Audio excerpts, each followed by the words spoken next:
One girl's threat to post another girl's nude photos on Instagram led to an investigation that uncovered a teen sexting ring involving 6 juveniles, 4 New Jersey towns, and a story that sounds more like fiction than fact.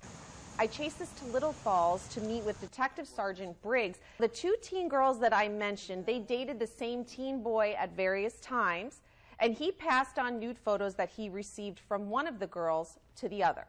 Now, the girls had a disagreement, and the one girl threatened to post the nude photos that she received of the other on Instagram. The threat traveled through the high school, and when other students got wind of the threats, they reached out to the school resource officer for help. They actually feared the worst if this wasn't stopped. When she came to us and said, I know that there's been cases like this where kids have killed themselves, and I don't want to see somebody kill themselves over photographs. Little Falls police, they responded by obtaining the girl's phone who was making the threats. They also found sex involving other teens, which led to such a complex further investigation that Detective Sergeant Briggs had to make a diagram for me, showing me how all of these teens and sex were connected to one another. Now, ultimately, 6 teens ranging in age from 14 to 17 years old from Woodland Park, West Orange, Little Falls, and Totowa were found to be involved in some way, with one boy even hacking into another's phone to steal sexual photos and pass them along.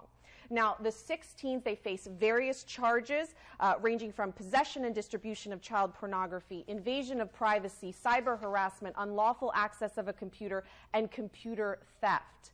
And unfortunately, this might not be as rare as you think. Is this common?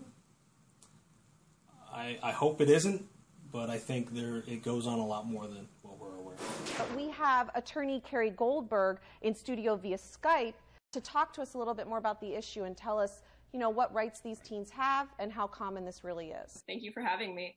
Carrie, are these kids really going to face the potential of being on a sex offender list? I mean, you've got a 14-year-old, 15-year-old. This is something that could impact and be a negative for the rest of their lives.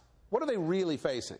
Yeah, I mean, I completely agree that applying the sex offender laws is egregious. It's a total mismatch. Even more egregious is the fact that they're charging the victims with child pornography. I call it asinine.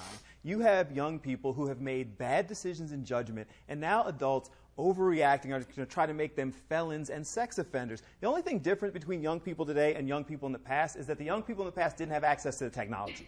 So these young people need therapy or something. But Bill, they don't need jail. Forgetting that, you're talking about a kid who hacked into somebody else's computer and has taken their personal images. I mean, there ought to be repercussions for that. Yeah, but what kind? Are you going to body slam them for 30 years and call them a sex offender because their hormones were raging at age 14 and they were given an adult instrument like a smartphone? And education is very important. One of the things that I really couldn't believe, that even these teens who take photos of themselves are technically in possession of child pornography. These kids really need to learn what's going on. The officers said they go into these high schools every year and educate them about it, but for some reason it's not getting